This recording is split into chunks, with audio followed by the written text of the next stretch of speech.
What's going on, y'all? It's your boy Cool Colas here, and you are now tuning into a new video on my channel. But before we get on to the topic for today, I would love for you to do a few things. Hit the like button, hit the subscribe button, hit the share button, hit the bell icon so you get notifications for whenever I come out with new content on this channel. And when you are finished watching this video, leave me a comment below. That way I can get back to whatever it is you had to say about the topic.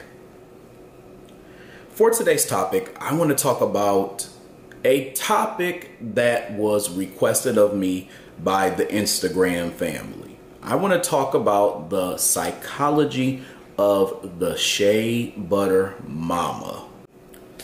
Now, for those of you all who are not familiar with my terminology and the different words that I use, I'm going to do a deep breakdown of what a Shea Butter Mama is. And to be honest with you, I really want to call this woman more like a Blue Magic Mama. But anyway, y'all, a Shea Butter Mama is somewhat of a hybrid between an old nigga and a Shea Butter Samba. And when you smash these two together, you get this type of woman. But with the Shea Butter Mama, they probably age-wise existed somewhere maybe in that, once again, that baby boomer generation, somewhere between like the very end of the X generation, or I'm sorry, very beginning of the X generation, all the way through the baby boomer generation.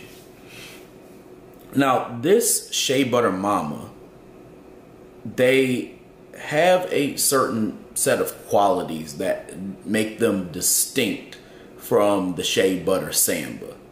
As a matter of fact, I want to go into full detail on how there's a connection between the Shea Butter Samba and the Shea Butter Mama, because it is actually very interesting. So the Shea Butter Mama has a lot of different qualities. She's usually very mean-spirited, toxic, masculine, unnurturing, they lack accountability. They always have to be posturing. They always have to be impressive. They always are trying to make a statement, have the last word, say certain things, and it's all based off of their trauma, just like the Shea Butter Samba. But once again, the worst quality about the Shea Butter Mama is that she totally lacks accountability. She does all these toxic, horrible things, and she harms her children, both emotionally and even mentally, but never apologizes for anything that she does. And again, this is just like the Shea Butter Samba, but it's worse because this individual is actually raising a kid and mistreating them in a certain way. Now, one thing that I've noticed is that she can impact both the son and the daughter in different ways. When it comes to the daughter, the Shea Butter Mama is the daughter's first teacher in becoming a Shea Butter Samba. So she shows her all of the qualities that she will need to be able to take on that mantle. And the reason why this Shea Butter Mama usually takes on this mantle is because she's somebody who is creating a personality out of her trauma. Usually she is frustrated with the absence of a black man, whether it's that he was absent because he is no good, whether it's because he is in prison or jail, or prison, I guess in this case, or whether he is somebody who was murdered. There's a certain level of frustration with the black man in this case, and her feeling like she has to take up the responsibilities of that black man. And she created a personality out of this, and she takes it out on all the people that are around her. With her daughter, she actually teaches her to be that way. And to a certain extent, although she's her teacher, she's also somewhat of her competitor, because there's a level of jealousy that also exists between the Shea Butter Mama and her daughter as well too, in the treatment and the way that she actually raises her. So it's very interesting because the Shea Butter Mama is somebody who essentially is passing down her trauma onto her daughter based off of her frustrations with the men that she deals with. The reason why we call them the Shea Butter Mama ultimately, though, is because this is the first sign of a black woman being proud of the aesthetic of being a black woman and also being a model for black women to come. So in other words, think about the black women of today. Who are the black women who they have to emulate? If you look at the vast majority of the black women who they emulate, they have a certain level of success or prestige, but a lot of them actually had a lot of bad qualities and did things that really weren't, in my opinion, conducive to creating a healthy black family. A lot of these black women back in the day were ops. They swirled, you know what I mean? They were the types of individuals who, again, embodied all of the characteristics that I just named. They really weren't fit to be good mothers. And in some cases, they really did not want to be, you know, especially when you think about the lady who created The Color Purple. I mean, she's just full of toxic behaviors if you really study and think about the things that she said and the things that she's done. But anyway, the point that I was trying to make, though, when it comes to the Shea Butter Mama, she tends to embody this image of being a black woman who is a good model for other black women. But essentially, she has a lot of behaviors that actually do not make her ideal. And a lot of it, just like the Shea Butter Samba today, is rooted in the hatred and the disdain for the black man, while also, to some extent, trying to create being a black woman as a separate group from blackness itself. Now, when it comes to the son, the Shea Butter Mama is running a totally different ball game. She is the biggest manipulator when it comes to her son and the way that she raises him. And to a certain extent, she's somewhat of his teacher as well too, but differently. To some extent, the Shea Butter Mama is the first, for, without being nasty, girlfriend of the young man that she raises. So in other words, she's the first example of what he sees when he looks at a woman, her behavior, aesthetic, and all such things. And as that boy becomes a man, he either gets attracted to women who are just like this person who is his mother, or he totally is turned off by people who are just like them. And that's the nature of how a lot of dudes work. Now, when it comes to the Shea Butter Mama, a lot of times, again, they are very mean-spirited, they are very toxic, they are very aggressive, they are very abrasive, and they are very manipulative. So there are a lot of times where the black man gravitates to this type of woman when he grows up, and he even becomes passive in certain cases because he's used to this loud, unnurturing, non-warm, unfeminine woman who has treated him in a certain way that usually is based off of her frustrations with the men that she deals with. Now, one thing that I want to say that often happens quite a bit with the Shea Butter Mama, and the reason why this treatment is a thing, is because she kind of takes on somewhat of this,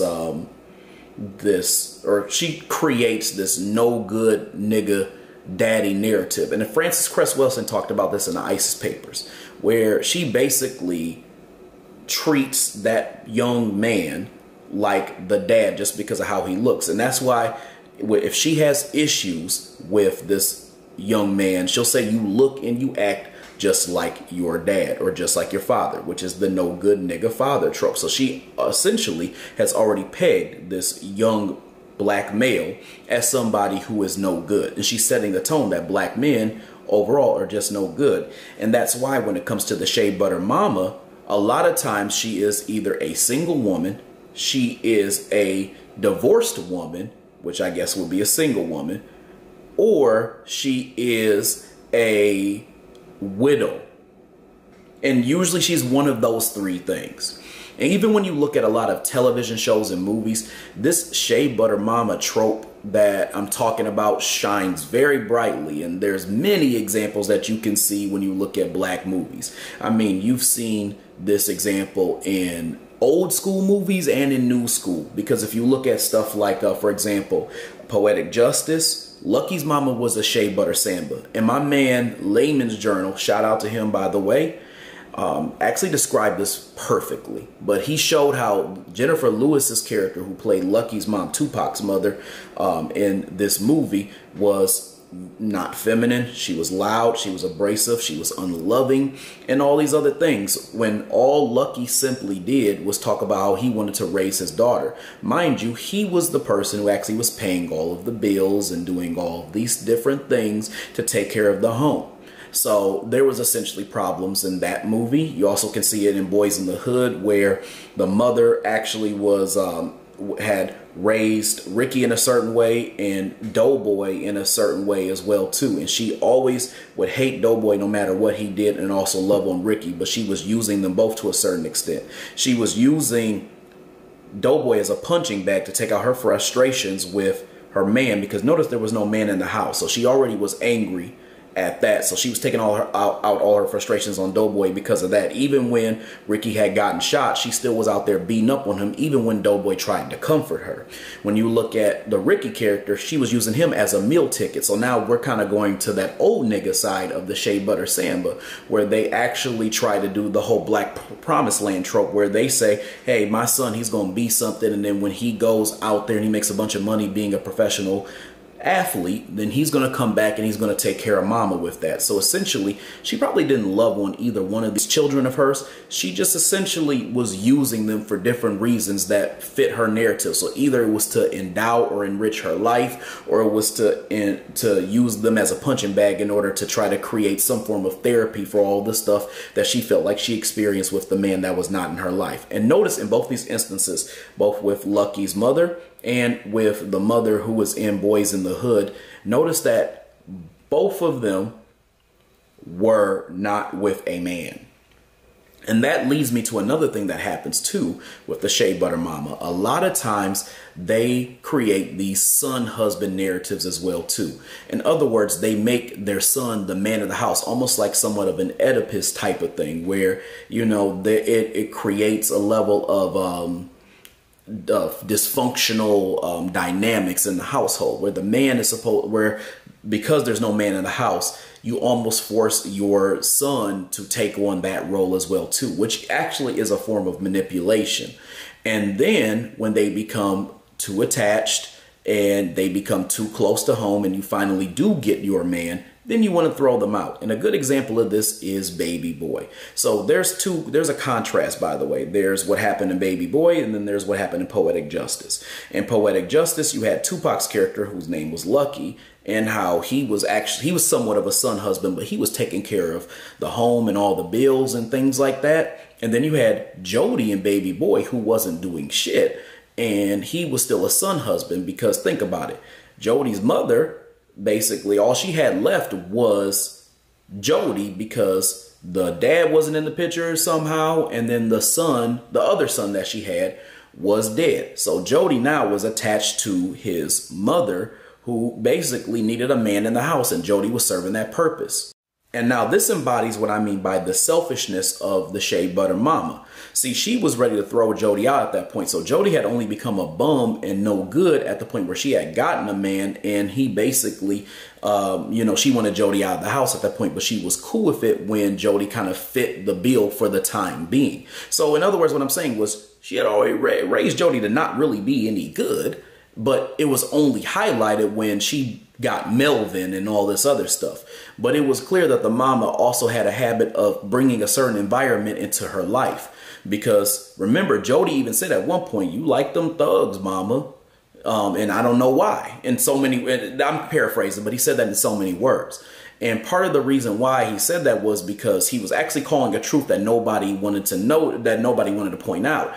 And she affirmed it by saying, well, your daddy was a thug. Yet dealing with the dad most likely was something that led to other issues, such as his brother kind of getting into that life as well too.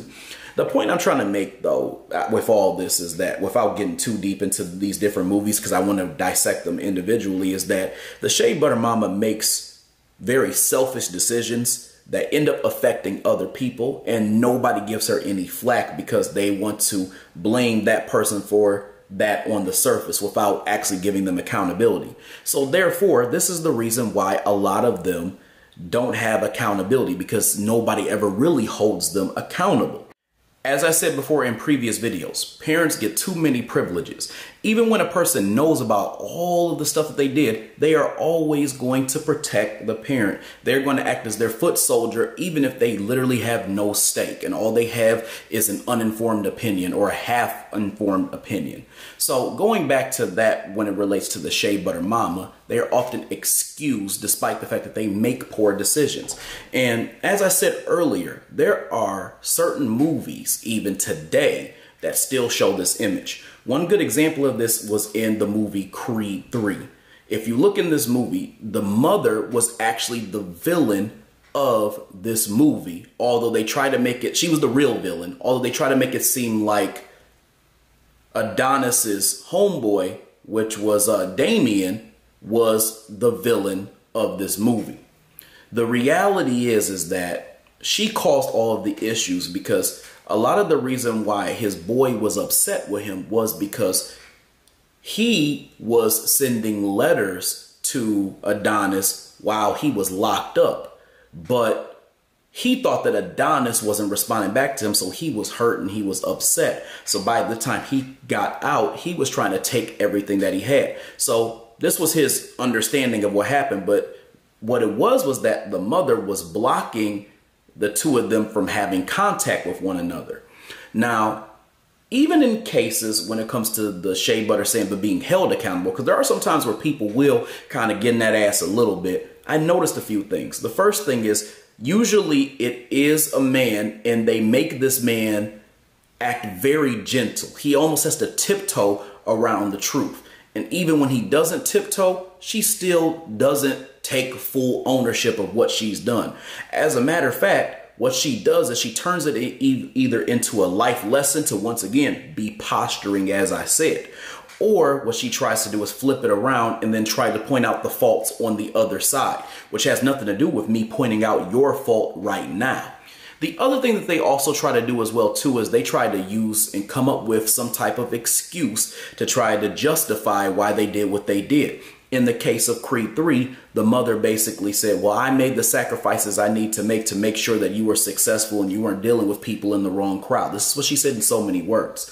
But I look back at that and I say, ain't that about a bitch? I wish that just think about it, me, a young black man, would have done something to stop the communication between some people, and me to turn around saying I made sacrifices because I cared about your life. Nobody would ever sit there and say, he done made so many sacrifices. Like if I was a dad is what I mean. Like, and I was in that situation. This man, he made so many sacrifices for his kid. You know, at the end of the day, you should just, let it be. You know, that is to be understood that those sacrifices were needed. Nobody would do all that. Nobody literally would do that. And listen, y'all, after me making that point, I hope nobody sits around and they major in the minors, because I know some of y'all are going to listen to this video and then you're going to say, well, cool, that's, you just said all parents get privileges, yada, yada, yada, blah, blah, blah, blah. Here's the thing. Parents do get privileges, but the Shea Butter Mamas get a lot more privileges than the dads do. The dads get privileges sometimes too, but not nearly as much as the mamas. So that's where this is off. It's not even Steven for every single parent, but a type of parent. Going back to what I was saying though, the Shea Butter Mama has a problem with accountability because ultimately she doesn't want to admit that she was at fault because nobody ever takes the time to hold her accountable. And I've seen this quite a bit, not just on television. This actually translates quite a bit to real life. So it's okay for her to go around making poor decisions or making selfish decisions and nobody saying anything to her, or just having erratic behavior, yelling and screaming at people and doing too much, and then being able to pass that down onto the young women that she raises. But again, we're just kind of sticking right to the sons for a second here. When it comes to the sons, it usually is a thing where either they are a son husband or they are somebody who is just totally manipulated and emotionally abused. And what ends up happening a lot of times is this Shea Butter Mama, especially if she was in a situation where she did not like or have respect for the man that she dealt with, will teach this young man to be a simp. He'll grow up and he'll be soft with the women that he's around just because she wants to manipulate this young man to behave in the way that she wished the dude that she dealt with was. So in other words, she wants to be able to teach this young man to be the dude that she wishes that she would have been able to control. And ultimately, when he gets in relationships with other women, he starts simping, he starts doing too much. Now, again, I do not want y'all to major in the minors. When I say simp, I mean literally excusing the behavior of women who deserve accountability, or showering them with things when they either don't deserve it or when it's just too much, because he has been taught to overcompensate and to do so much and just shower women with affection no matter how they are, because they are a woman. The Shea Butter Mama has this mentality that the man is basically no good and the woman is the prize. That's why they say happy wife, happy life. She's all about that. She wants her son to be married, but she wants her son to be married so he can cater to a woman, because in her mind, she's almost actualizing this woman as if it's her. So that's another problem as well too. And the other issue, and I talked about this with some of my friends in this chat that I have on Instagram, and I was telling them the ironic and messed up thing about all that is nobody goes to that young man as he grows up and says, hey, dang, it's messed up that your mama basically taught you that you had to be, you know, a simp and do all this other stuff. Let me teach you differently. This man gets dogpiled on and stomped on, and people make think pieces about this man and all types of shit and his weird dating practices.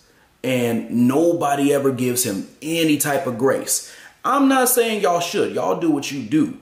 But only thing that I'm saying to y'all is you are a hypocrite if you are not giving accountability to the people who were responsible for putting this person in this place in the first place. And that's the reason why some of their behaviors are erratic, because you don't correct it. So you are as guilty as the Shea Butter Mama. I want to be clear too with y'all. I'm not so much mad at the Shea Butter Mamas as much as I'm mad at all of you all who enable the shit. All of you, well, that's your mama, that's your daddy ass niggas. Y'all are the worst. Y'all are almost worse than them, because you all are a bunch of enabling little bitches who just don't know how to give any accountability to your mamas who you know ain't shit. You're too afraid to tell them the truth when you know their behavior is out of order. This woman can't apologize for the shit that she's done to you, and her way of apologizing is saying, come over and let me make you some food that you really don't even fucking need. They do shit like that because they know that nobody's going to hold them accountable, and they don't have to explain their actions. And let's be real. Let's be real. We all know that if that was a man in that situation, that they would not be held to that same thing. They would be held accountable for every single thing that they do and did in the past. So let's be very clear about how all that goes. Anyway, y'all, I hope you enjoyed this video. I hope you enjoyed what I had to say, and I definitely will have more to come, so make sure that you stay tuned. Other than that, I hope y'all enjoyed this video, and I will be talking to you later. Peace.